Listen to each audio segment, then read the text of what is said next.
So welcome to Module 7 of the Gold Masterclass. In this module, we're going to talk about actually promoting your customer acquisition process. So up until now, we've been looking at building the entire thing. Now, the one thing that determines how much money we're going to make and how fast we're going to grow our business is how many leads can we run through that customer acquisition process. So I'm going to introduce you to many different advertising methods, online and also offline. And then what we will do, because advertising methods, especially online, they're always advancing, they're always being updated. What we will do is we will have lots of video tutorials below this main one you're watching right now, which we will constantly update, and we'll make sure that you're always getting the latest information. Key points we're going to cover. We're going to look at the concept of buying customers, because every time you go and spend money on advertising, that's effectively what you're doing. You are buying customers. We're going to look at the difference between targeted traffic and non-targeted traffic, and also why you always want to go after the more targeted traffic, especially when you are launching a brand new offer.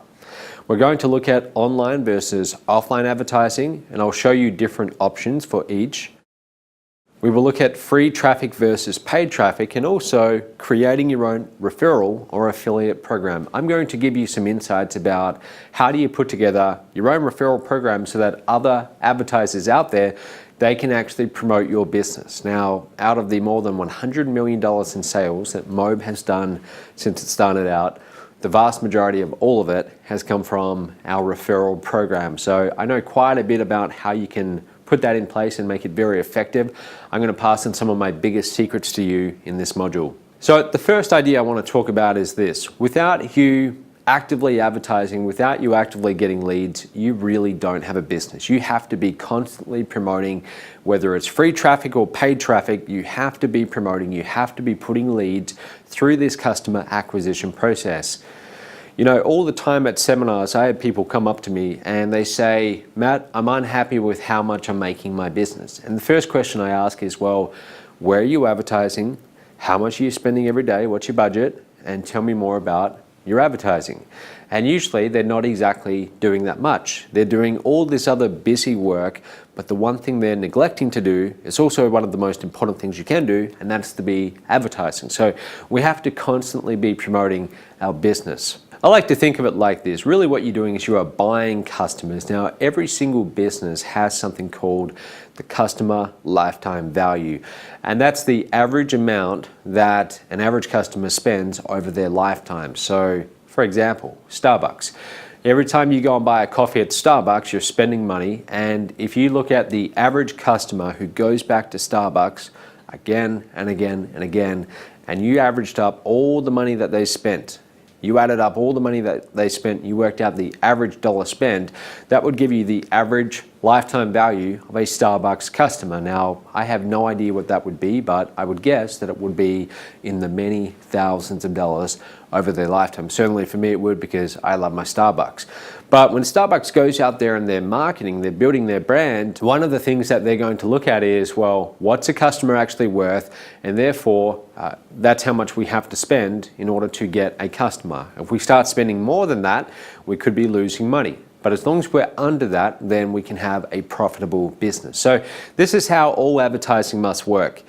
And before you ever really spend a dollar, you need to know, or you need to have a rough idea of what is an average customer worth to your business. What are they worth?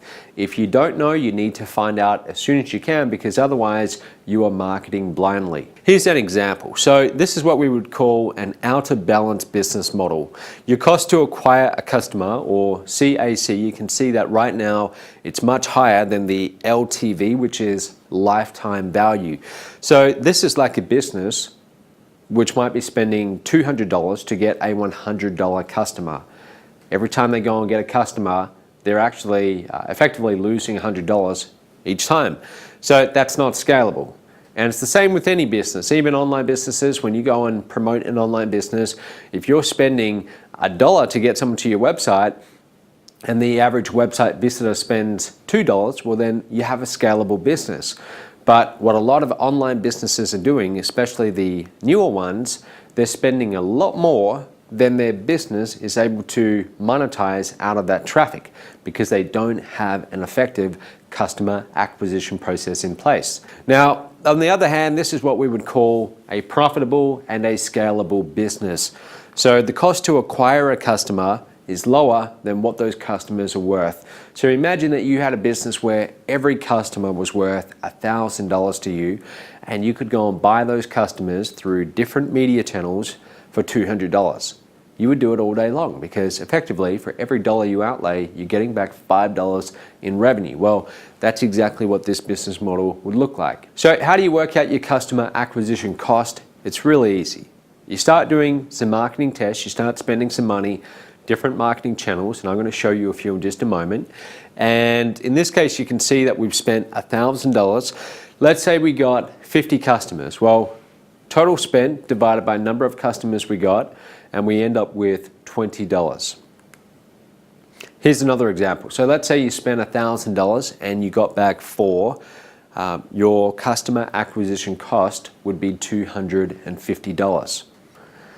I want to talk about this concept of efficiency and effectiveness, and this is something I learned from the late Gary Halbert, a really important lesson. When you're deciding where to advertise, you don't want to be looking at it just from the standpoint of how cheap is it, or how can I pay the very least amount to get any exposure. You always want to look at it in terms of only ROI, return on investment. So if you have an option between 2 different media channels and one of them say $50 to do an ad and the other one is $500, you don't make a judgment just based on that information alone. You have to always make the judgment based on ROI, okay?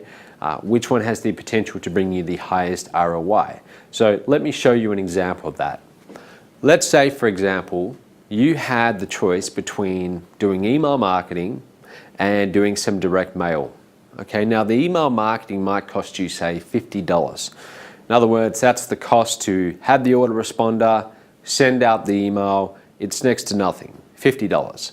The direct mail, on the other hand, could cost you, for the same promotion, to send out the same number of messages to that database, could cost you $10,000. Now that's in postage, that's in printing, so the upfront cost is a lot more. Now, what a lot of business owners do is they look at that on the face of things and they say, well, obviously I'm going to go for the email because it's so much cheaper. But they actually end up shooting themselves in the foot because they should really be focusing more on ROI, or what is really the most effective. Not what's the most efficient, but what is the most effective.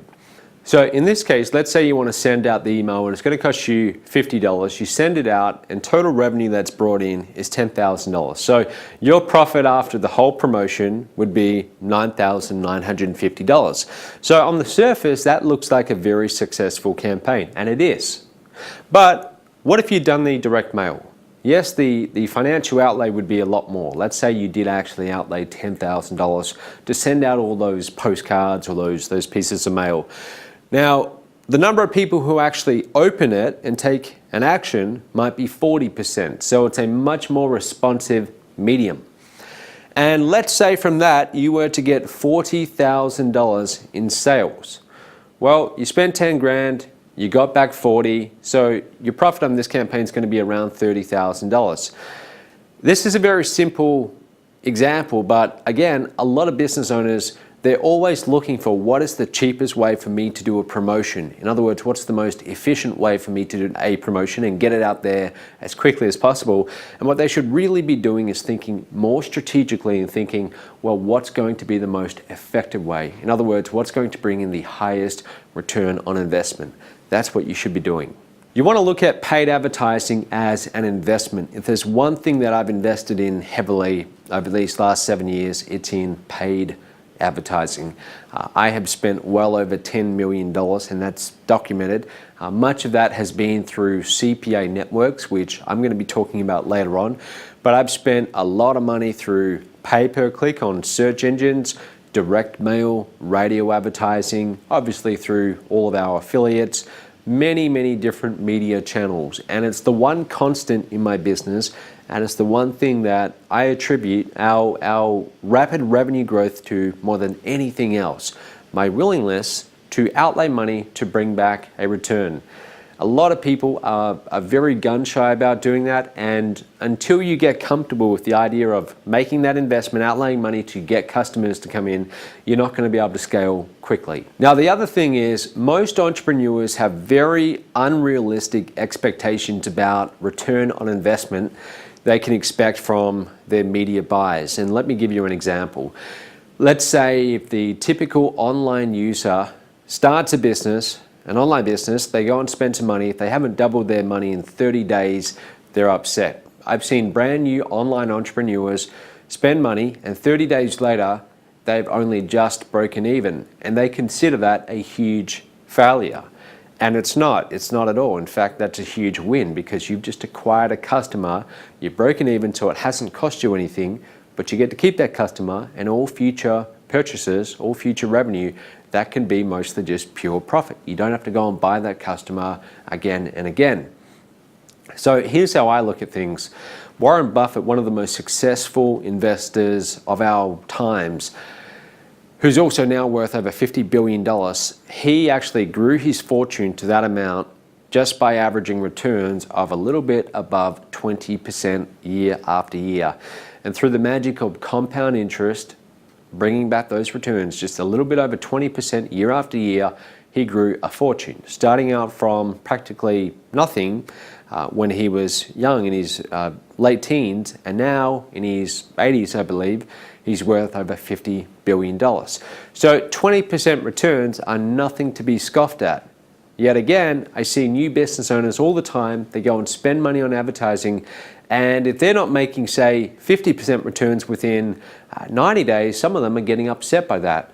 So my perspective is, if I break even in 90 days, I'm happy. Okay, I am. Even in my case, I don't mind if it takes 6 months to break even.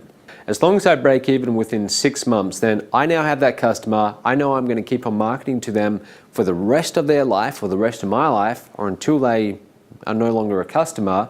And everything that I make from that point will be profit. Now, this is something that I like to do at my seminars just to really make a point. What we do as direct response marketers is we go out there and we're buying leads. So we build our own little database of leads. I like to do this at seminars. So you've got a list, you send out a promotion, and you make a call to action.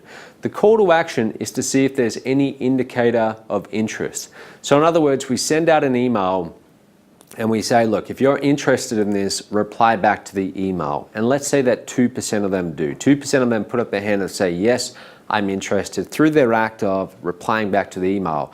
What we then do is we segment them, we take them over onto the side, and we communicate to them on a more one-on-one basis. So in other words, we gather the audience of people through our media buys. They come onto our email autoresponder. We communicate to them on a regular basis, so email follow-up, direct mail, all of that. And when we make that call to action, we say, respond if you're interested or do this action, and they actually do it. Now we're able to segment them and take them over to the side. Now, this is where the sales are made in a more one-on-one environment. So here's what I do at the live seminar. I will say, I'm on stage and there might be a few hundred people in the audience, and I will say, who would be interested in getting some one-on-one consulting from me this afternoon? And then I tell them what my normal rate is. I say it's normally $5,000 per hour. Who would be interested if I was to give it to you for half price right now? And I put up my hand and I look around and I see who's interested. And usually a number of hands go up.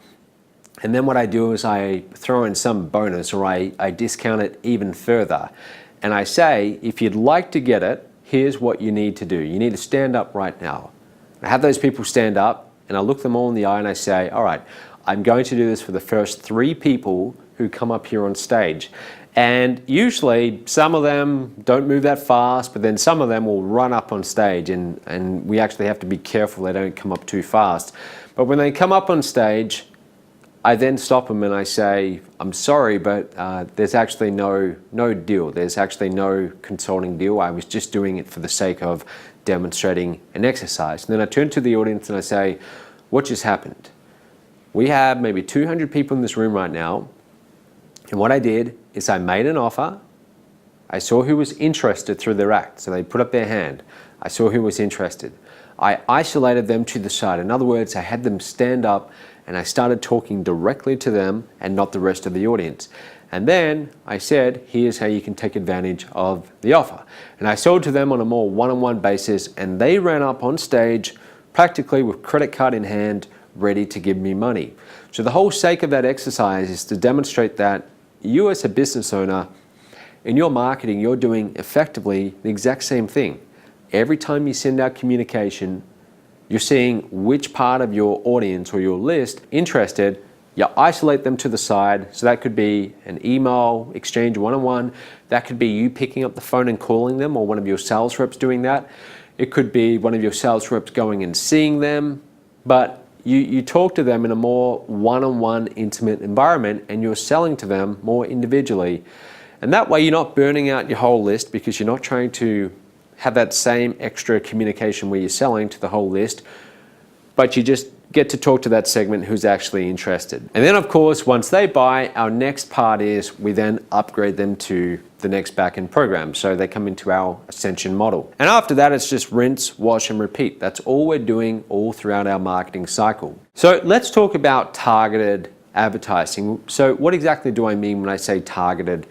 The way that I usually teach this is, imagine there's an archery target, and you will notice that on all archery targets they have the golden bullseye in the center, and then they have those outer rings. Well, every time you go and advertise, you have a choice as to who gets to see your ads. And if you try and send out your ads, if you try and target the masses, well then you would be targeting those outer rings. That's what you would call an untargeted audience. So imagine if you were to go down to the busiest street in your city, and you were to stand on a corner and hand out flyers for your business. That's effectively you marketing to an untargeted audience. However, based on their behavior and their indicators of interest, you can actually work out who is the most interested and who is the most likely to go ahead and want to buy from you. Now, the people who are in those very inner circles, the bullseye, those are your most targeted prospects. And they're also a lot more finite in size. In other words, there's much fewer of them than there are untargeted prospects, the masses, but they will buy at a much higher rate. When you test out a brand new offer, you always test on the most targeted audience that you can send your marketing to. You would never go and test a brand new offer to the masses. Always go for the most targeted advertising source you possibly can get to. So it looks a little bit like this. You've got those hot prospects right in the middle, you've got warm, and then you've got cold. Cold would be the ones who've never heard of you, they've never seen you before. I'll give you another example. When I'm doing seminars all over the world, I've noticed that depending on what part of the cycle that seminar is being held in, the audience is very different. So for example, when I used to go out there and give the preview events for MOB, those are the 90-minute or 2-hour free presentations that we do in various cities all around the world, people would walk into the hotel seminar room, and there might be, say, 20 or 30 people there. They've never heard of Mo before, and often they've never heard of me. Maybe they got a postcard and that's about it. So they walk into the room, and many of them, they're sitting there with their arms folded, maybe a little bit skeptical, thinking, well, what's this guy going to sell us? And that's what you would call a bit of a cold audience. They're not familiar with me. And when you're speaking to them, I can tell you from experience, it's a much different audience than when you're speaking to people who are further along in that buying cycle, or people who have actually brought you more expensive programs. So for example, if I then go to a home business summit, which is one of our 3-day events, everyone in that room has paid money to be there. So that's a much warmer audience, okay? They're much more interested, much more enthusiastic, much more open. And then if I go to, say, a titanium mastermind, the audience is again completely different. They're even more warmer, more enthusiastic, more open, more receptive to hearing about marketing and business training and so on. So you're going to find this is the case with your own marketing. When you go and target the untargeted masses, they're going to be a much harder audience to convert. So with cold traffic, what you're going to do here is, this is you first getting the lead. You must get the lead so you can warm them up. So you're going to be getting the lead, you're going to be releasing content like articles, social media, we'll talk about those things in just a moment, videos and so on. This is where they get a first impression of your business. They have probably never heard of you or don't know the benefits of your product yet. So this is first where you have to build some credibility and start actually building that relationship. After they've gone through that process, the traffic starts to become warmed up. So now they're getting your emails. They're hearing about you, they're getting your content, maybe they're seeing some of your videos. So they start to become much warmer and more receptive to hearing about what you can do for them. So this is you sending out more content, giving more demos, doing webinars, those kind of things.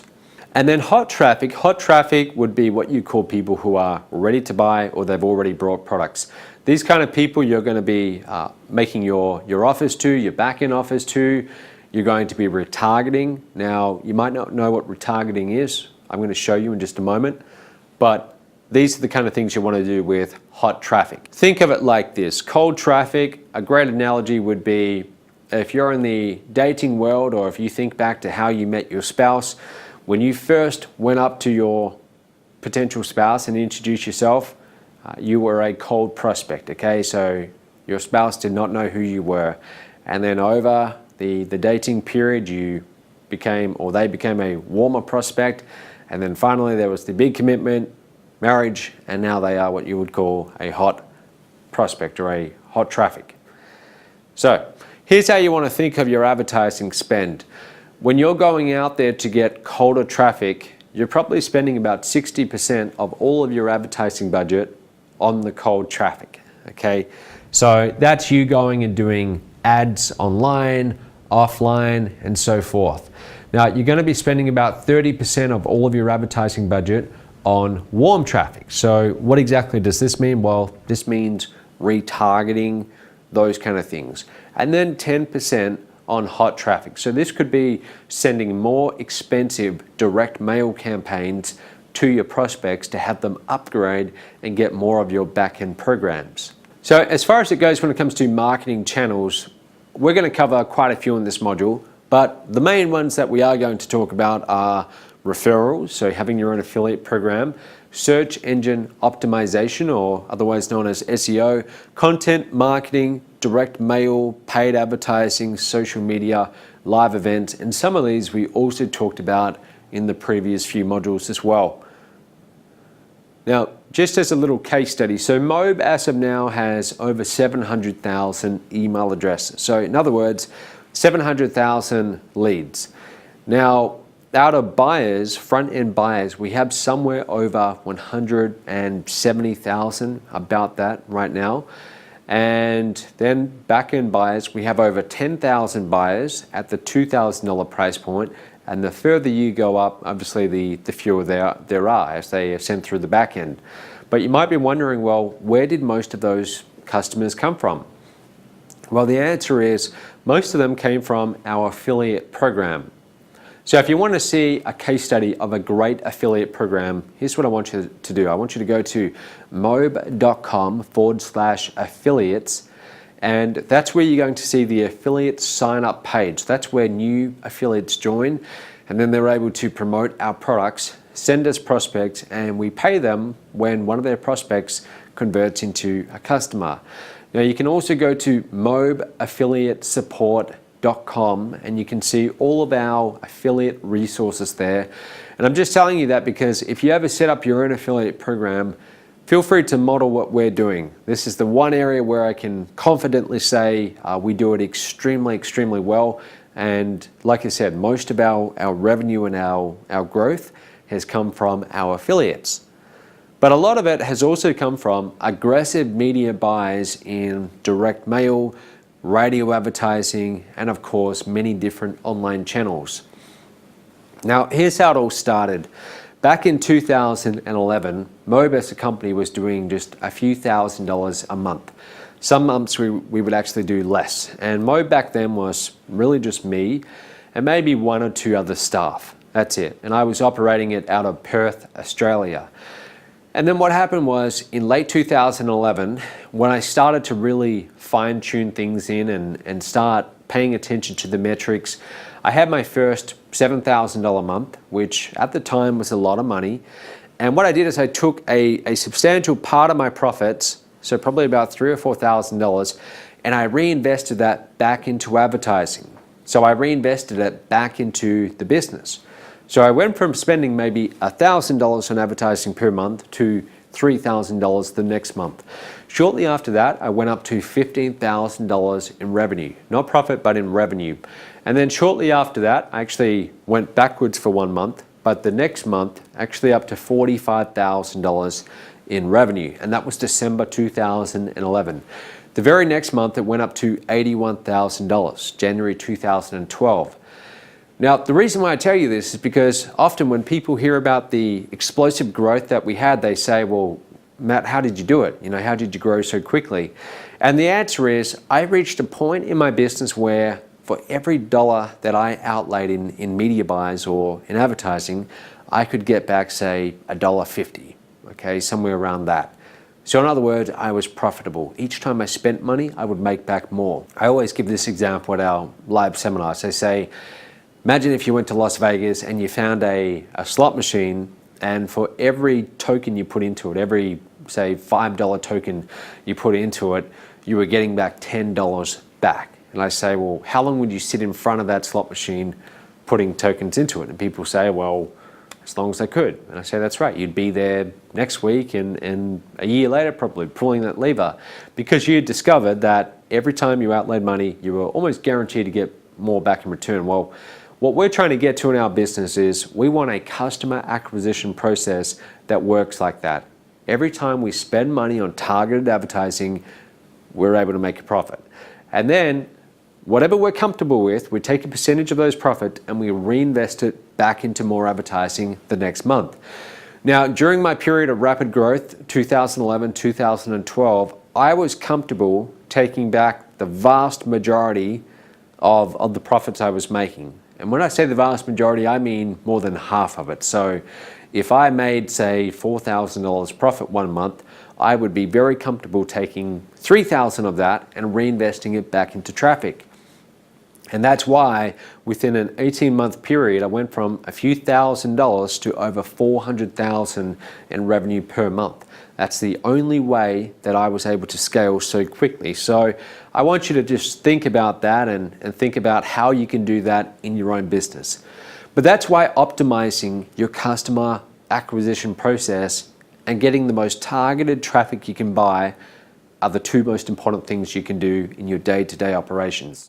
So let's talk about online and offline advertising. So when I say online, I'm talking about obviously anything on the internet like Facebook, Google, all the biggest websites that had the most traffic, and you going and placing ads on their platform. Now, if you want to know what they are, it's quite simple. You can go to alexa.com, that's alexa.com, and you can see what websites online get the most traffic in the world. And they actually rank them. So they rank them from the most trafficked website, which is currently Google, and they go to the least trafficked website, and there's literally hundreds and hundreds of millions of websites. So anything in the top 100,000 is getting a fairly substantial amount of traffic. So offline advertising would be our more traditional media channels like TV, radio, direct mail, billboards, those kind of things. And I like to have a combination of both. A lot of business owners will favor one over the other. I like to do both because I want my prospects to be getting advertising from me from multiple channels. When they're getting it from multiple channels, you can do it more often. Because if you only target them from one channel, let's say you're only targeting them from Facebook, pretty soon they're going to be seeing you everywhere, and that can be a little bit over the top sometimes. But if you're coming at them from direct mail, radio advertising, Facebook, banner ads, multiple different directions, it's not going to be as I'm trying to think of the word here. I'm not going to say annoying, but I hope you understand what I mean. It's going to be far more effective if they see you in different places rather than just one platform. Let's talk about free versus paid advertising. And when it comes to free traffic, there's definitely a misconception about really what it actually is. So typically when you hear the word free, you think, okay, it doesn't cost anything. But when it comes to free traffic, it actually does cost you something, and that's your time. So free traffic normally consists of SEO, search engine optimization, which I'll talk about in just a moment. It could be video marketing, putting videos on YouTube. It could be article marketing, so submitting articles to article directories, blogging, having your own blog. And even though people say these are free, when you factor in the amount of time that goes into creating the content and doing the strategy, there is actually a very substantial cost. So it's not really free. Paid advertising is definitely what I prefer, and I'll go into why in just a moment. But let's talk about free traffic for a little bit. So free traffic is a method of acquiring visitors which you don't need to pay for. You only have to use time, effort, and online algorithms to attract visitors to your site. So when we say online algorithms, that's a fancy way of saying that Google have their own algorithms to determine which content will get shown on different searches. So some different forms of free traffic. The most well-known one is SEO, so search engine optimization. This is where you write a piece of content or you create it through a video. It's just a piece of content, and you're trying to get it ranked. When one of your prospects goes to a search engine like Google or Yahoo and they search on your topic, your piece of content will rank and it will show in the natural search results. And hopefully they will click on it and then they will go into your customer acquisition process. The only problem with that is, number one, you need to know how content gets ranked. So in other words, you need to understand SEO. And number two, it can be very time consuming, probably a lot more time consuming than what you might believe or what other people have led you to believe. This day and age, search engine optimization, it's not something that you can do as a hobby and expect to get amazing results with it. It is a full-time marketing channel, and it's quite complicated. And I'm telling you this from experience, from someone who spent tens of thousands of dollars on different search engine optimization agencies, all who promised to be able to deliver results and all who could not deliver anything. This is definitely a field where, unless you know what you're doing, I wouldn't advise you to do it. I really wouldn't. It's also very slow. It can be very slow. Now, of course, there's different tactics that people will tell you can use to get ranked fast, but it's a long-term strategy. And when you have a brand new offer, a brand new customer acquisition process, one of your priorities should be to test it as fast as possible so you can determine, is your offer on the mark or have you missed the mark entirely? The last thing you want to do is waste 6 months getting something ranked and then find out no one wants to actually buy it. You've completely missed the mark. Now, the next one you can do is social media. Now, social media, typically you're going to think of Facebook and Twitter. Those are the most well-known ones, but there's all kinds of other social media platforms out there. And there's a new one springing up every single week. My advice is don't jump on the next hot thing too quickly. Wait for it to establish a certain minimum number of users before you start devoting significant time to it. For example, Facebook. I remember when Facebook came along, I was one of the last marketers to start really leveraging Facebook, and now I leverage it a lot, but I was very much a slow adopter of it. I didn't get on Facebook until, I believe, 2010, somewhere around then, which, depending on who you are, that might seem early, it might seem late, but in my field in internet marketing, that was considered quite late. So I've never been one who would jump on the next trending social media platform too quickly. It's the same as Snapchat.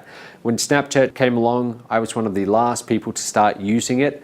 And part of the reason why I do that is it's a better use of your time to focus on optimizing your customer acquisition process and leveraging proven media channels than trying to find the next hot thing where you can take advantage of a short-term arbitrage in price. What I like about social media is that it's a lot more engaging for your prospects, and it's also much more of a two-way communication channel.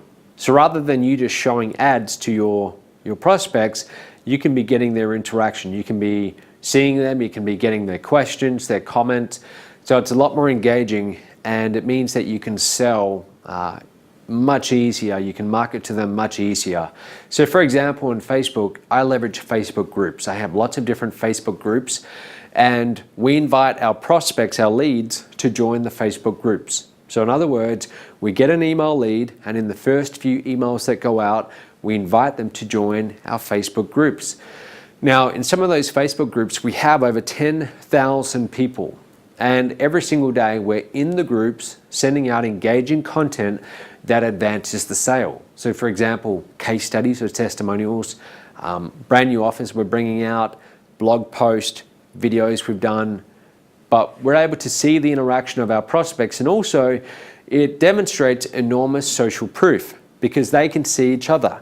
They can see there's 10,000 other people interested in this topic. So you can do the same thing in your business. Content marketing. So content marketing would be you doing a blog post, a video, an article, something like that.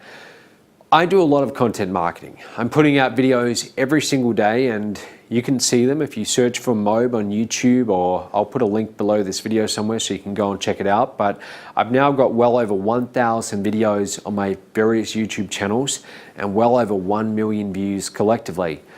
But when I do all of these videos, I don't do them as a customer acquisition strategy. I actually do them more as a follow-up strategy. So they go into my follow-up sequence so that the leads that I get through my paid customer acquisition strategies then start to get these pieces of content in the follow-up. Pros and cons of free traffic. So some pros. Besides the cost of your time, which has a cost, there's no cash outlay. So if you are starting off on a very low budget, then yes, you can be doing some free traffic strategy methods. Some other pros, well, another one is traffic can continue to come in a long time after you create that content. So for example, one of my most viewed videos of all time now has somewhere over 140,000 views. And I made that video way back in, this would have been 2013. I uploaded it. I had no idea it would get that many views, and it's still there today collecting views. By the time you see this, it could actually be a lot more. So it could be highly leveraged work. You do the work once and it could be out there forever, bringing you hits, views, clicks, and getting you more leads. But some of the cons, it can take a very long time to get a significant amount of traffic. So there's certain keywords that marketers in my space try and rank for, and they've been trying to rank for them for more than half a year. Or, this is equally frustrating, they get ranked for a keyword and then Google or one of the search engines changes its algorithm, and suddenly, overnight, they lose all their rankings. And that happens very often. It's not easy to scale. Let's say your business is doing $20,000 a month and you're getting most of your traffic from blog posts that are ranked all throughout the search engines. Well, if you want to double, if you want to go from 20,000 to 40,000 from one month to the next, that is next to impossible, because you can't suddenly double your rankings or double the amount of content and have it all rank equally as well. It's going to take time. But if you're making $20,000 a month and you're relying on paid traffic, let's say you're getting all your traffic from Google AdWords and you're spending $5,000 on traffic each month to get that result, well, within 1 month to the next, it's incredibly easy to double your revenue. You just double your ad spend. You start spending $10,000 a month, suddenly you might be doing $40,000 a month. So paid traffic is really scalable, and that's why all the biggest businesses in the world, all the most successful businesses, they all do paid traffic. There is not one single enormous company that got to that size, and I'm talking multi-billion-dollar company, without doing paid advertising. So I just really want to stress this, because I'm always having people come up to me at our seminars. They've just started out in business and they're set on building their business without having to do what they see as risk money on advertising, I just want to make it very clear that you're not going to be able to scale a real business unless you are doing paid advertising. So start doing it as soon as possible. If you're testing a new offer or niche, you could spend a lot of time before discovering that your offer has completely missed the mark. So if you come up with a brand new offer and you think that it's a hot offer, it's irresistible, everyone's going to buy it, well, free traffic, like I said before, you could spend 6 months getting it ranked and then discover no one wants to buy it.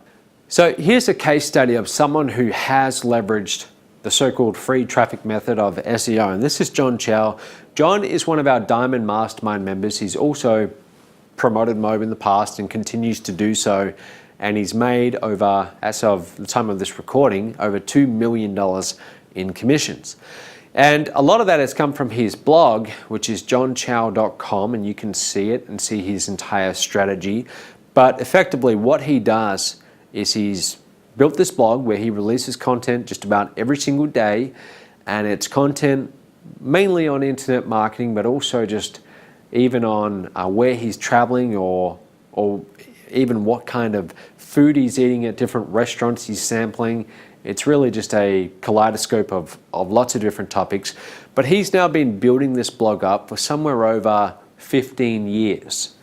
So when people see his success and they see that he's a blogger, many of them naturally think, okay, I'm going to go and start a blog and I'm going to be able to duplicate his results. But you've got to keep in mind that he's been building up his content, and he would now have thousands and thousands of pieces of content. He's been doing this now for over a decade.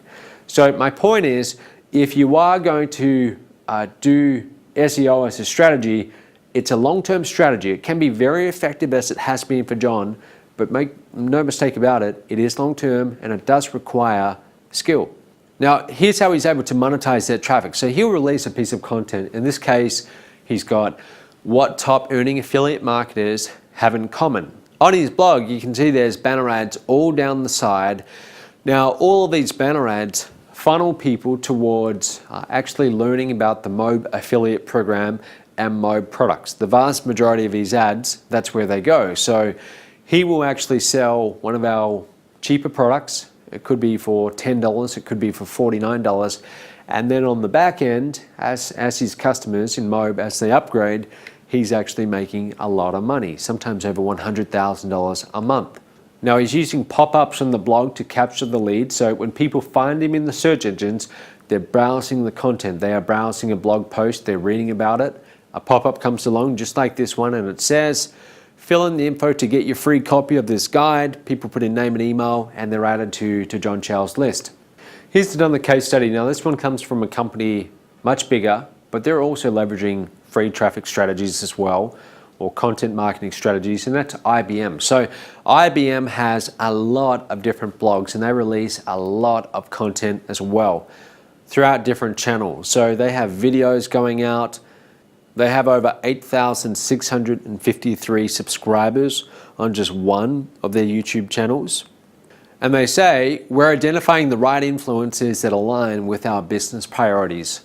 Those priorities align with our product and service portfolio. So for example, we have identified and nurtured relationships with bloggers who specifically focus on cloud computing or business analytics or data security in that mid-sized business space. So in other words, they go and find people who already have high traffic websites that are related to their space. And ideally, they're looking for influencers, so people who have a lot of influence over their type of audience.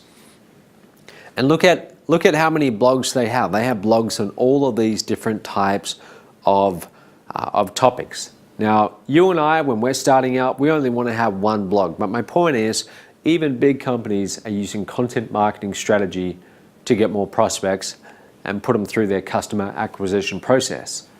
So let's move on to paid traffic. Now, I'm definitely much more of a paid traffic kind of guy. Like I said, it's more scalable. It's much easier to measure. You can measure it and get feedback much faster. If you want to find out whether an offer works or whether it converts, with paid traffic, you can find that out within 24 hours. With the so-called free traffic, you could be waiting 2 months before you get that same kind of information. So you get feedback really fast. Let's talk about a few different forms of paid traffic. So for example, you have Google AdWords. Google has an advertising platform called Google AdWords. You've likely heard of it. And with Google AdWords, what you can do is you can target certain keyword searches so that your ads show up on the side or at the top of those search engine results. So if you go on Google a keyword right now, chances are you're going to see a few ads around what they call the natural search engine results. And those ads, every time you click on them, some advertiser out there, some business owner just got charged. It could be $1, it could be less, it could be more. But that's how pay-per-click works. Now, Google's not the only one doing it. Facebook also do it. Bing, Yahoo, all the search engines do it. And pay-per-click it's not just limited to search engines. It's also social media platforms, all kinds of different platforms out there. So there's probably over 1,000 different ways that you can do pay-per-click marketing. Again, my advice is don't go after every shiny new platform that comes up. You want to only go and advertise on platforms that already have a substantial amount of traffic. Otherwise, it might not be worth your time. I'm not saying don't test, okay? I'm not saying don't go and test some of them because you might be able to get some really cheap traffic, but I am saying that you want to focus your attention on the places where there's already a lot of traffic. So my introduction into pay-per-click was literally buying a book, and this was back in 2009. I went to a bookstore and I brought this book right here, Google AdWords for Dummies by Howie Jacobson and a few other people as well. And then I learned about Perry Marshall. He's also a Google AdWords expert. And literally, I remember opening up that book and having no idea what any of it meant. But I started out at chapter 1, I followed the directions, and I went and just started learning through trial and error. That's my advice to you. All the videos you see below this main one right now, they're going to teach you different advertising methods. Okay, they're going to teach you how to go and do Google AdWords, how to go and advertise on Facebook. And when you see this for the first time, it might look really complicated, but the best way to learn is just to start out and just go and do it. Go and place your very first ad. Now, when it comes to pay-per-click, there's really two main factors. There's audience selection, and then there's your ad. Of course, there's also the website that you send them to, how that's set up, but I'm assuming you've already got that part set up well. But these are the two main factors. So keyword selection or who you're targeting. So for example, on Facebook, you're not going to be targeting per se keywords, you're going to be targeting likes or interest. But with any of these platforms, you will be targeting an audience. And as they evolve, they are allowing more laser focused targeting. So in other words, you can target age, on gender, on location, so what country, what state, even what city. If you wanted to, you could literally show an ad to your next door neighbor and screen out really the rest of the world. You could have your next door neighbor seeing ads from you. That's how evolved a lot of these targeting platforms really are. So let's talk about writing good ads. If you want to write a good ad, you've got to have a great attention-grabbing headline. Keep it relevant, keep it on point. Make sure that you tailor your ad to the keyword or to the interest. So for example, every time that someone goes to a search engine and they sit down and they search for something, the words that they type in their search query tell you what's going on inside of their head. It gives you a very good clue as to what they're thinking and also how sophisticated they are in the education process, learning about whatever it is you're selling or promoting. So let me give you an example. Let's say that someone was driving their car one day and their engine started making very funny noises. So the idea of getting a new car first enters their mind. When they get home, they go to Google and they start typing in car yards in London. Let's say they're from London. So someone who types that in, we know that they are potentially interested in getting a new car, but they've only really just begun to think about it. You see, someone who's further along in that car searching process, someone who's really narrowed down their search, they might have been able to pick the make, the model, decide whether they want to buy secondhand or brand new. So when they go to Google and they type in, their search query could be something like Ford Fairlane 2016, and they know exactly what they're looking for. So they are further along in that education process. So depending on what they type in, you can get really good clues about who that person is, what they're looking for, also even what kind of emotional state they're actually in. Your ad needs to be able to resonate with that. As we talked about in one of the previous modules, whenever you do your marketing, you want to enter the conversation already taking place in their mind. So if your ad can sound like it's answering one of their thoughts, it's going to get a lot more clicks, it's going to get a lot more interest, it's going to be a better ad. You want to make sure your ad has a very clear call to action. So also in your call to action, you can screen out clicks that you don't want. So you can actually make it clear that your solution is not free. You can actually have in the ad that they can get a free quote, but a free quote implies that there's going to be something to buy at the very end. So that way you can actually screen out anyone who's looking to get something for free and is not going to actually become a customer later on for you. So let's go through a few examples of good ads and bad ads for PPC. So here's the first bad ad in our case study. Okay, now why is this a bad ad? Well, it's an irrelevant search ad. So in this case, someone is looking for a used car.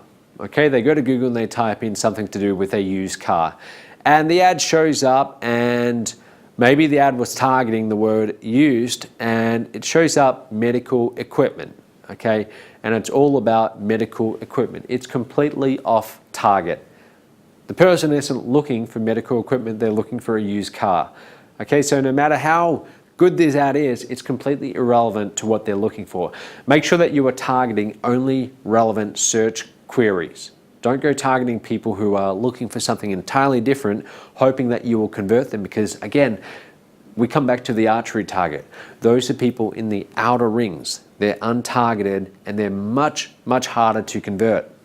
Bad ad number 2. So why is this a bad ad? Misspelling in the search ad. So instead of typing in hundreds, in this case, this is promoting a computer, they type in hundreds. So someone reading that, they catch the spelling mistake, they think it means something entirely different, and that alone can cause a bad response. Here's another one, nonsensical search ad. So in this case, someone's looking for a computer, ad copy, no match computers for all your computer needs, check, and then there's a little symbol. So this advertiser has put no match in their ad, and what does that mean? The prospect is left confused, and they don't really know what they're talking about. Now, in this case, here's 3 different advertisers, and the person doing the search, they've typed in left-handed golf club. So that's what they're looking for. The first ad says left-handed golf clubs, Thomas Golf Irons Woods hybrids with patented alignment features. Okay, now that's not the greatest ad in the world. The next ad says left-handed golf clubs, guaranteed low price on golf clubs, free shipping on orders over $75. So you can see that this ad, this will be screening out anyone who's not looking to pay really above $75. It's going to attract people who know that they're going to be buying something. And then the third ad says lefty golf sets for less. Discount golf sets from just $119.90. Factory direct left hand golf club. So left is actually mentioned there twice. Okay, so that's a much better ad. Now, how do you know which keywords to go after? Well, that's what we call keyword research. And when it comes to keyword research, just go on Google keyword research, and you're going to find the 2 main ones that you want to use that you can get started with is Google's own keyword tool, and it's very powerful. Obviously, it's Google, so they have all the information on what's getting searched for, how often. And then, of course, there's another one called Word Tracker, which I'll talk about in just a moment. Now, the other thing we need to talk about is with keyword research, you have what's known as long tail keywords. And when I say long tail, What I mean by that is people start adding on more and more words onto their search query. And this usually happens in the search process as they become more sophisticated on what they're looking for. They start to really hone in on exactly what they want. Their search queries become much more specific. They are much less broad. So if we go back to that car example, the person who goes searching for a new car, they type in something like car yards in London. That's very broad. But the person who knows exactly what they want, they might type in something like Ford Falcon car yard in London, and then a part of London, a specific suburb. I don't know London that well. That might be in the search query as well. So it's a much longer phrase, but they clearly know what they want. Now, if you happen to be a car yard that sold that make and model of that car in that particular suburb, which of those two prospects would you want? The one doing the broad search or the one doing the long tail search? Of course, the long tail search. They would be a much more targeted prospect. Now, long tail searches get a lot more traffic collectively. Okay, so if you combine all the long tail keywords, collectively they get a lot more traffic, but individually much fewer than the broad search keywords. See here, it says the top 10,000 keywords make up less than 20% of overall search traffic. 70% comes from long tail keywords, highly specific 4 to 6 word phrases. Now, one easy little method that you can do to find other related keyword queries is just go to Google and search for a keyword, and then Google's going to tell you other suggested or related searches. So if you type in online business, right away Google suggests, well, there's other keywords like online business without investment, make money online, and so on. So you can get a lot of ideas. When you click on each of those for whatever category you're in, then you can get even more ideas as well. Keyword Planner is Google's tool to find out what keywords you can go after. And we will put a short little video below which explains exactly how to go and use that. And then we're going to do the same thing with Word Tracker too. Word Tracker is quite popular, so Word Tracker will tell you a lot about which keywords you can go after, which keywords get the most volume, and so on. So another paid traffic method you can do is solo ads. Now let me explain what solo ads are. Solo ads is where you find another business that's in a related business to you. Could be a competitor, could be someone who's in the next stage in your industry process, either above or below you, but somehow they're related to you. They have a list of potential prospects that you might want to get access to. So you go to them and you say, what would it cost for me to be able to send out an email or have you send out an email to your list and recommend my website or recommend my offer? That's what you call a solo ad. In other words, you approach a list owner and they're willing to rent their list to you and send out a promotion. There's two ways that we can do solo ads, or two main ways. Number one, you pay them an upfront fee. So regardless of what response you get, how many clicks, how many leads, or how many sales, you pay them that fixed amount upfront. And that could be for one email promotion, it could be for 3. It really depends on their terms. The other option is you pay for clicks. In other words, how many clicks they send you, you pay on each click. If they send you 500 clicks, you might pay $400. If they send you 10,000 clicks, you could pay $10,000. How to write a good solo ad. Now, what I'm going to do is in your resources, in your manual, I will include different formats of solo ads that you can use and also a few case studies as well. So feel free to model them and adapt them for your business. But really, you're making a very short offer. And the whole point of the solo ad is not to try and sell your product in the ad, okay? It's to actually get them in front of the offer page. So that could be your sales video, your sales letter, and one of the most powerful triggers that you can use is curiosity, okay? Curiosity with the promise of some big benefit. So your solo ad should be short, it should be to the point.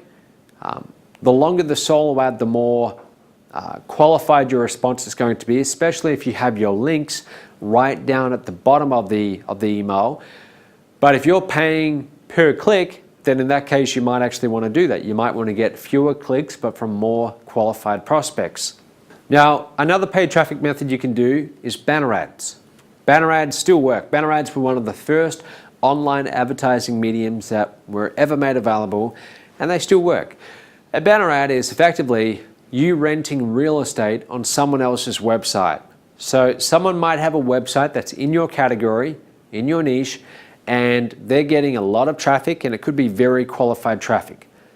Rather than you trying to get your website ranked for those same keywords that they're ranked for and get access to their same traffic, you take a much shorter approach. You approach that website owner and you say, hey, would you be willing to rent me some space on your website and let me place a banner ad there? Now, with banner ads, you've got your standard banner ad sizes. You've got banner ads that are 250 by 250 pixels. You've got leaderboard banner ads. Those are those long rectangle ones. They can be on the side or vertical ones. You've got smaller little square banner ads, which are usually 125 by 125 pixels. When it comes to making banner ads, that's very easy. You can go to a website like Fiverr.com. You can get that done for very cheap. Any graphic designer can put together banner ads. Good banner ads, they either blend in with the website so they look like they're part of the website with a very good call to action, or they scream out for attention and they scream out for the click. So they contrast with the website, but it's either one end of the spectrum or the other, not in between. Here's a short little example, and again, we will have more detailed videos below this one about how to do banner advertising, but there's this website called buysellads.com, and they're simply just a platform that allows you to access lots of different websites that list on their platform and have your banner ads shown, and they act as a middle agent. Now, how much should you pay? Well, it depends on both quantity and quality of traffic, and really the only way to find out whether it's worth it or not is to test. My advice is you go and find some websites you can do banner ads on and you just test, okay? You just do a test. You can do a 1 week test, it could be a 1 month test. Some of them will even sell you the banner ads on clicks or impressions. Impressions are when they display your banner ad. So if they show it one time, that counts as one impression. So on buy sell ads, here's some of the categories. They have beauty and fashion, they have entertainment, they have automotive, they have pets, lots of different categories. Now, another paid traffic method you can use is called pay-per-view. Now, pay-per-view is when someone actually sees a what you might call a pop-up, and every time they see it, you actually pay. It's kind of like you pay per click, except you're paying on each view. So that's pay-per-view. Again, I'm gonna put a lot of more detailed video instructions on how to do all these different mediums below this main video. Really what I'm doing here is I'm just giving you an overview of what your options are. You've also got social media ads. If you wanna go and advertise on Facebook, that is really pay-per-click, but it's a form of pay-per-click on a social media network. You can also do the same thing on sites like LinkedIn, okay, so you're going to get a more professional audience generally, and also on other sites like Twitter as well. Like I said before, you want to go after websites that have enough of a critical mass of users. So websites like Facebook have over 1 billion users. You can get enormous amounts of traffic from Facebook. Tumblr, over 400 million. Instagram, over 400 million. Snapchat, at the current time of making this, they're rising fast, somewhere around 200 million users. So go after the top 10 first. Start there before you start exploring smaller social media networks.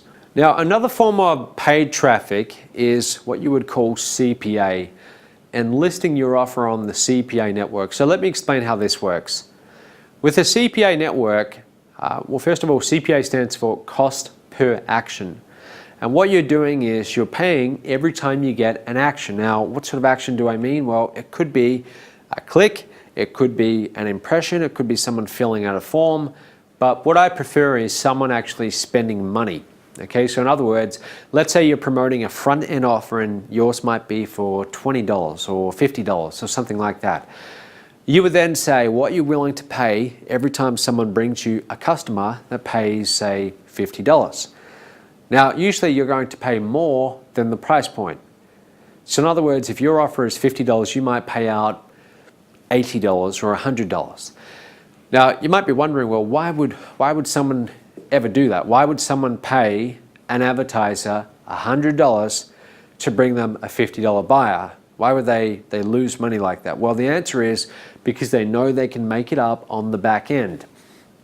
When I first started doing CPA media buys, what I did is I actually listed one of my own offers, which was this one here. It was called MTTB, $49 at the current time.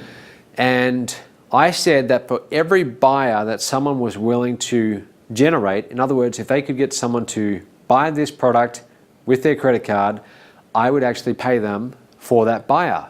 And when I first started doing it, I was spending way too much because I was very naive and ignorant on what I should be paying. But I first started off spending $250 for every $49 buyer. In other words, I was losing $200 on the front end, and luckily I have a very good back-end sales process. So I did lose some money. I didn't lose too much, thankfully, but I was still paying way too much. And then over time, we negotiated that down to 200, down to 150, and even beyond that as well. But collectively, we've spent somewhere over $10 million in the last about 30 months on CPA media buys. So that's, again, just buying buyers and buying them in very large quantities. Now, it's definitely a more advanced traffic method. You have to be careful, because if you incentivize people to send you buyers, then you're also incentivizing them, some of them out there, to go and do the wrong thing and send you bad credit card data, which is really, really the worst thing you could ever want for merchant accounts. That's how you get merchant accounts shut down very quickly. So you've got to be careful when you're doing CPA media buys. You really do. You really need to know what you're doing. You need to be watching your numbers. And as soon as you start to notice refunds or chargebacks, you need to find out which affiliate sent you those customers and shut them off. Okay, shut them off very quickly and ask them why. Why are they sending you bad data? So what are these CPA platforms or networks that you can go to? So let me just introduce you to a few of them. So here's one of them. This one's called Max Bounty. And again, we'll put links in your manual and in all the written parts below this video. Here's another one. This one's called Peerfly. You've got ClickBooth, Mundo Media, AdWork Media.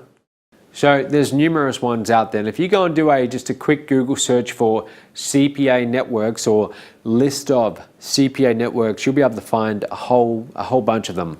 So what should you do? Free traffic or paid traffic? Hopefully by now you know what my answer is. Go after paid traffic and buy the most targeted traffic you can possibly get. These are the two approaches. So when people usually do free traffic, they're doing it because they don't want to risk their money.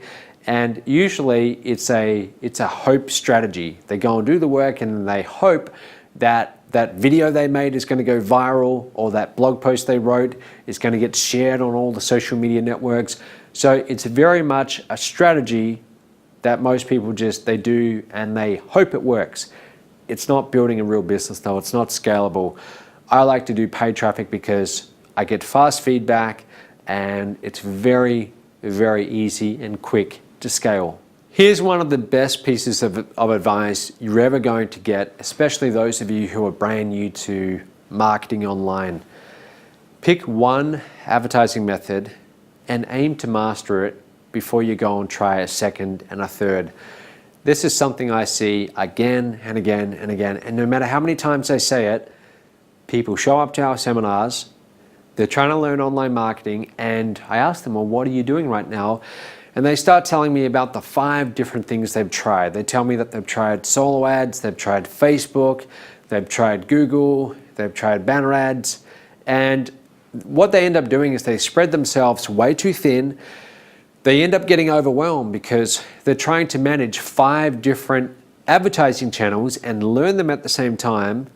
And at the same time, they're trying to build their customer acquisition process too. So they're just trying to do way too much at any one time. My advice is you pick one traffic method only, and until you are consistently getting at least 30 to 50 leads a day, you don't even think about moving on to the second one. Now, once you get good at one, then yes, you do want to diversify. You want to have multiple streams of traffic or multiple channels for getting prospects. But first, master one. Let's talk about retargeting. So what is retargeting? Well, here's how it works. Let's say someone comes to your website and they don't opt in. They don't leave their email address. And that could be, say, 70% of all website visitors. Traditionally, or in the past, those 70% of people, they might never come back and you've lost them forever. But what retargeting allows you to do is it allows you to go and effectively follow them around online with your banner ads, with your ads, and try and bring them back for a second or a third chance to get them to actually opt in and send you their contact information in exchange for something. So it's like a second and third chance. And it's really powerful. And it's becoming more and more powerful because more people are getting tired of entering their email address to get information. Even though opt-in pages still work and they will keep on working for a very long time, people don't like giving out their email address as much as they used to in the past because they just get too much, they get way too many emails. So they're guarding that information more and more. And the other thing is that email marketing as a medium, it is becoming less responsive. It's still incredibly effective, but it's becoming less and less responsive. So what retargeting does is it allows you to follow them around and build almost a secondary list. In other words, you might come out with a new offer or have a new piece of content, and if someone's been to your website but you don't have their email address, you can still follow them around on different websites with your banner ads and bring them back to that content or that offer. So let me introduce you to a few of these platforms, and again, I'll show you how to use these in more detail in some other videos below this one, but Retargeter is one of the main retargeting platforms. How's retargeting work? Well, it works like this. Basically, when someone comes to your website, a cookie is dropped on their browser. So if they're using Firefox, Google Chrome, whatever they're using, a cookie, a tiny piece of code gets dropped on their browser. So with that piece of code, with the retargeting platform, it's able to tell when they're on certain websites, and if those certain websites accept banner ads for advertising, the retargeting platform will place your ad on those websites where your former website browser is. So let's talk about retargeting and how to use it the most effectively. First thing that you want to do is you want to segment out who you show the retargeting ads to. So for example, you can retarget people who came to your website and didn't opt in. That would be one segment. You could also retarget people who brought your front end product but didn't buy the one-time offer or the upsell. You could literally segment out those buyers who didn't buy the upsell and show them a banner ad that brings them back to the upsell for a second chance. So there's lots of different things that you can retarget on. You can also use Facebook to retarget too. So if you've ever been on Facebook and you've noticed that certain ads seem to be following you around because you went to some website a week ago and now you're seeing ads from that website on Facebook and you're wondering what's going on here. Well, that's retargeting. You can do that throughout Facebook. Again, I'm going to put a video that explains exactly how to set this up using Facebook in this module. So just go and watch that if you want to find out how to retarget with Facebook. The two main ways that you can do retargeting, you've got off-site retargeting, you've got on-site retargeting. So off-site retargeting means they've left your website, they're now on other websites, and you've got ads that follow them around. So that's off-site retargeting. Why do you want to do that? Well, here's why. Of everyone that comes to your website, the industry-wide statistic, now this is a broad statistic, so it might be higher or lower for your industry, but it's fairly accurate. The vast majority of people are not going to buy on their first exposure to your website. In fact, only maybe 2% will. So what about the other 98%? Retargeting allows you to get a second chance at targeting those people and bringing them back. AdRoll is another retargeting platform you can look at as well. Now this comes from one of our diamond consultants, but what they did is they put together their own ebook offer, and you can see right here it was called Design Your Income Online. And the call to action was download free ebook. Now, if they didn't download it, then her banner ads would start following that browser around on various websites, and this was all through Google AdWords, through Google's retargeting platform. So for example, someone could be on USA Today on that website, and they would see the banner ad right here over on the right side, and it's a second chance to bring them back. So again, that's what you call off-site retargeting. On-site retargeting, on the other hand, means you're offering value, prices, discounts with your online browsers. So people who are already on your website, you control the real estate now. You know that 60% of people, when they get to your shopping cart and they're about to buy, they're on your order page, the vast majority never follow through. But anyone who gets to your order page, anyone who clicks that add to cart button, that's someone who's definitely interested. Otherwise they wouldn't have clicked. They're interested. Doesn't mean they're going to buy, but it means that they are interested. That traffic, out of all the traffic on your website, that is the most valuable website. I mean, that is the most valuable traffic. Besides the buyers, the people who intended to buy or who were interested in finding out more about buying, those are the people that we want to retarget. So here's an example of on-site retargeting. So someone might be on this website, they're about to leave, and the action of their mouse when they go to leave triggers this pop-up, and the pop-up tries to capture the name and email before they leave. And if you want to know how you can do that on your website, again, I will show you below in one of our video tutorials. Now, here's another example. This one comes from Digital Marketer, and they have an exit pop-up. In this case, they have these big yes or no buttons. So this first one says, grade your current social media efforts with our 10-minute social media audit. Yes, I want to see how I rank, or no, my site is already ranking. Now you'll notice that the Facebook exit pop-up shows when they're talking about social media content. So they're matching it to the content, which is quite smart. If they're talking about a different topic, they're going to have a different exit pop-up. Besides retargeting, I also want to talk about what I consider to be one of the most leveraged ways of building your business. It can be incredibly scalable, although scaling quickly is a little bit out of your control. It really depends on the people in your affiliate program. But I want to talk about how do you set up your own affiliate program. Now, I'm going to give you the broad 1,000-foot view here. I actually teach a lot more of these advanced strategies at the Diamond Mastermind in one of the modules we cover there, but I'm going to tell you just the basics of how do you go about setting up your own affiliate program. So what is affiliate marketing? Well, this diagram shows you what it is really.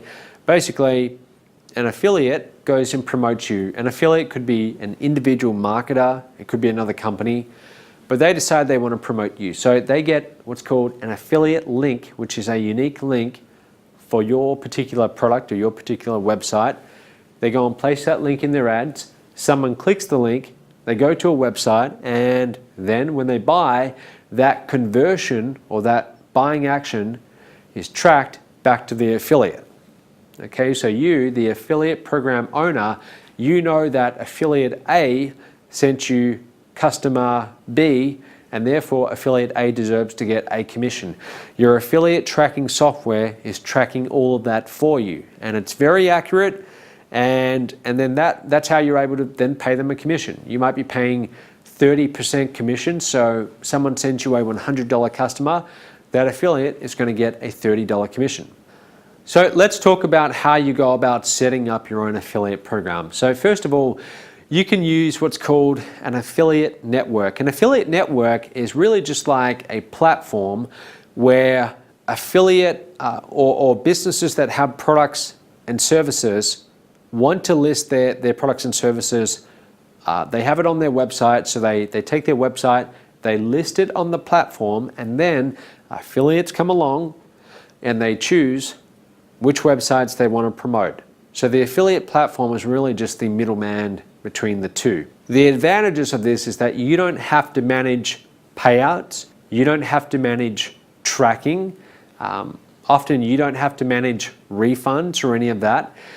The affiliate platform will do all that for you. And I can tell you that from running my own affiliate program, it's an enormous headache. It requires a lot of work, a lot of staff, a lot of moving parts.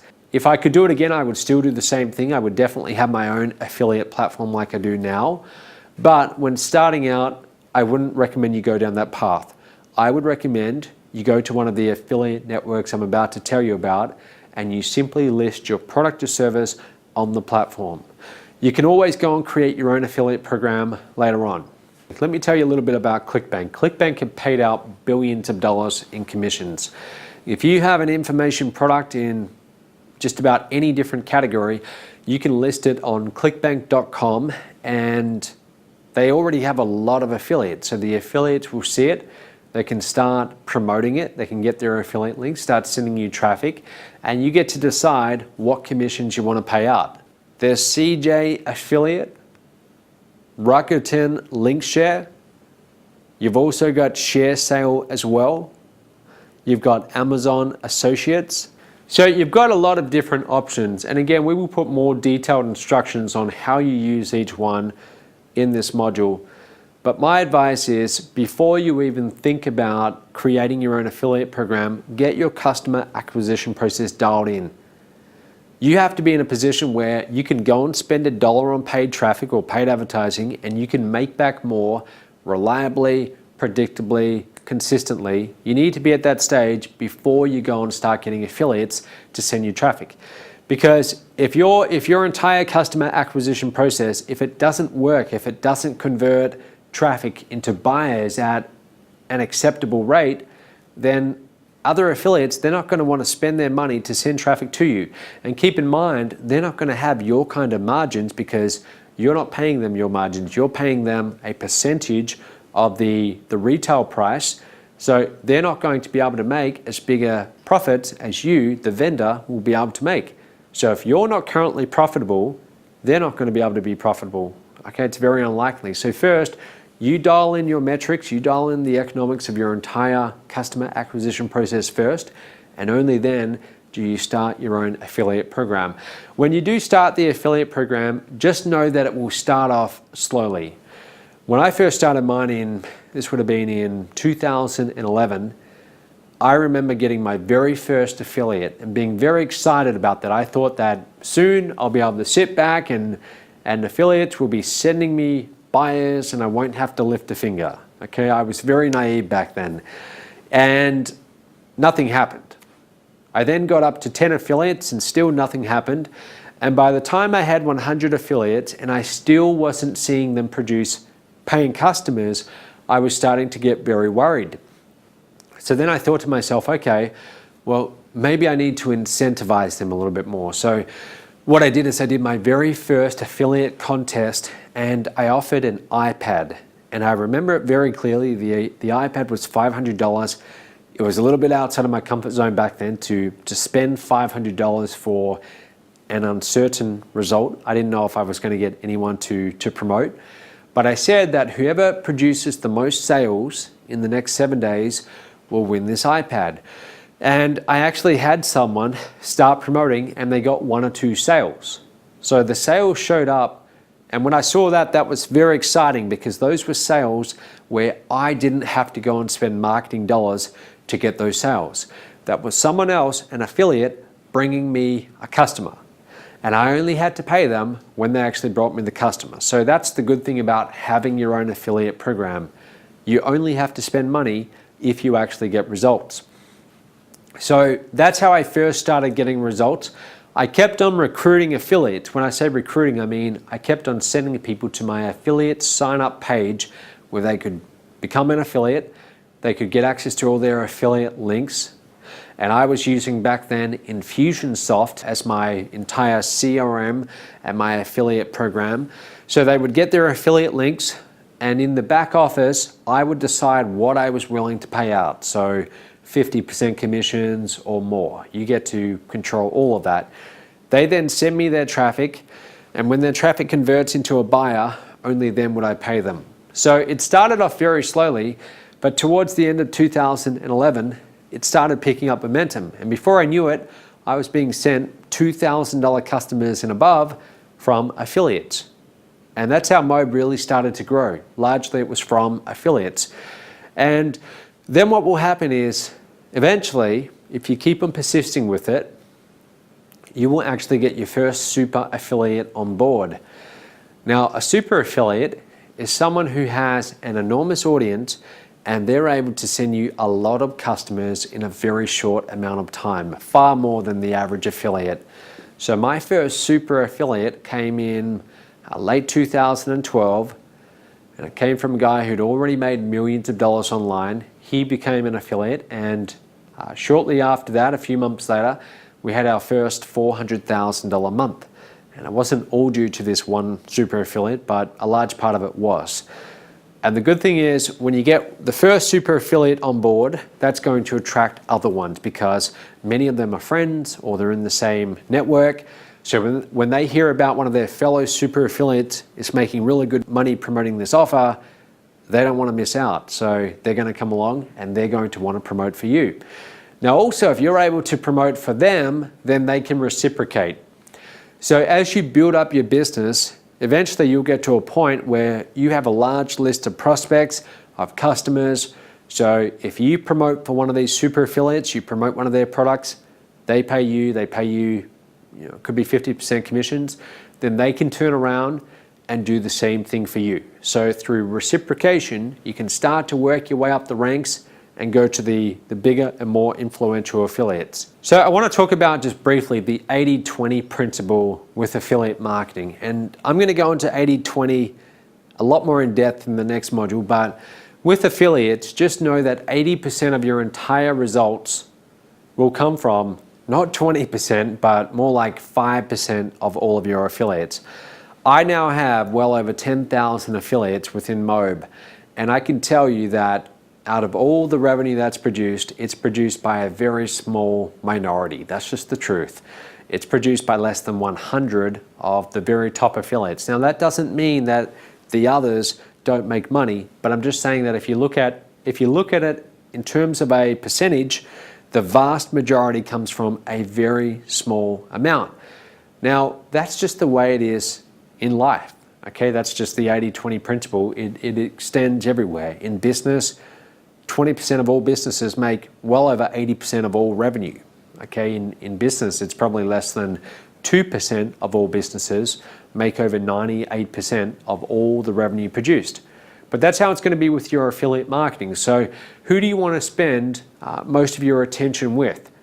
You want to spend most of the attention with the top affiliates who are producing the vast majority of their results. I'm not saying that you ignore all the other ones, but I'm saying that give most of your attention, most of your resources to the very top affiliates because it's going to bring you back a return far more than if you try and spread your attention evenly. Most affiliates that you bring on board are not going to do anything. That's just the truth. That's the reality. Most of them will not do anything. So the super affiliates, those are the ones that you want to focus on. Okay, so main action steps for this module, I really only have two main ones for you. Here's what I want you to do. I want you to pick just one main advertising source that naturally resonates with you. And what do I mean when I say that? Well, let's say you're thinking about starting a blog and producing content on your blog, or you're looking at doing video marketing, or you're looking at doing, say, pay per click on Google. Well, what do you like to do? Are you a natural writer? Have you always been talented at writing? You can write fast, you enjoy the creative process, or do you hate writing, but you love to talk and you love to talk in front of a video camera and you're comfortable on camera? Then you might do video marketing. If you don't want to do either of those, then maybe you like to do pay per click. Pay per click is more for again, creative people who like writing ads, but also people who like to look at the numbers, the metrics, test different ads. So what, out of all of those different advertising methods I talked about, and also the previous ones we've talked about in this course, which one naturally resonates with you the most? What I want you to do is I want you to pick that one advertising method, and I want you to, even though we can't shake hands right now, I want you to just virtually shake hands with me and promise me that you're only going to focus on that one traffic method or that one advertising method until you can consistently get 30 to 50 leads a day. There's no point you trying to master 5 different advertising methods if you're not even getting leads from any of them right now. Just pick one and aim to get really competent at it before you even think about diversifying. Now, the other thing I want you to do is you might have a brand new business. You might have a brand new customer acquisition process in place, and you don't yet know what the average customer of yours is spending with you over their lifetime because you don't have enough data. That's okay. You're going to figure that out along the way, but start to try and work that out. So if you've had sales before, look at how many customers you've got currently, take the total amount of revenue, and then also work out what have you spent, would you estimate, on advertising up until this point. So therefore, what is your existing customer lifetime value? That's going to give you a very rough idea on what you can afford to spend to acquire one customer. Okay, so start by working out that number and aim to get some solid metrics on that as soon as you can. You need to be tracking along the way. Now, we're going to talk about tracking in the next module, and we're also going to talk about optimizing your entire customer acquisition process. So I'll see you in the next module.